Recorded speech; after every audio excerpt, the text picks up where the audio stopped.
Saudi আরবে বর্তমানে বিদেশি কর্মী এবং পর্যটকদের জন্য বেশ কিছু যুগান্তকারী পরিবর্তন আনা হচ্ছে। আপনি সম্ভবত সৌদি সরকারের শ্রম আইন বা ভিসা নীতির সাম্প্রতিক কোনো পরিবর্তনের কথা বোঝাচ্ছেন।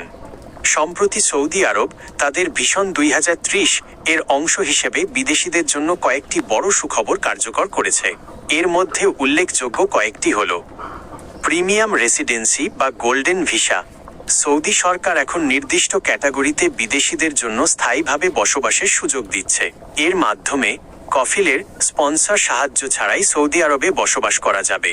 নিজের নামে সম্পত্তি কেনা বা ব্যবসা করার সুযোগ মিলবে। পরিবার সহ দীর্ঘমেয়াদে থাকার নিশ্চয়তা পাওয়া যাবে। 2. শ্রম আইনের সংস্কার, কফিল প্রথার শিথিলতা। বিদেশি কর্মীদের জন্য সবচেয়ে বড় স্বস্তির খবর হল কফিলের অনুমতি ছাড়াই কর্মস্থল পরিবর্তন করার সুযোগ। এখন চুক্তির মেয়াদ শেষ হলে বা নির্দিষ্ট শর্ত পূরণ করলে কর্মীরা অন্য কোম্পানিতে চলে যেতে পারেন এবং কফিলের অনুমতি ছাড়াই এক্সিট রিএন্ট্রি, ছুটি বা ফাইনাল এক্সিট নিতে পারেন। 3. পর্যটন ও ট্রানজিট ভিসা সহজীকরণ, অন অ্যারাইভাল ভিসা। বিশ্বের অনেক দেশের নাগরিকদের জন্য এখন বিমানবন্দরে নামার পরই ভিসার ব্যবস্থা করা হয়েছে।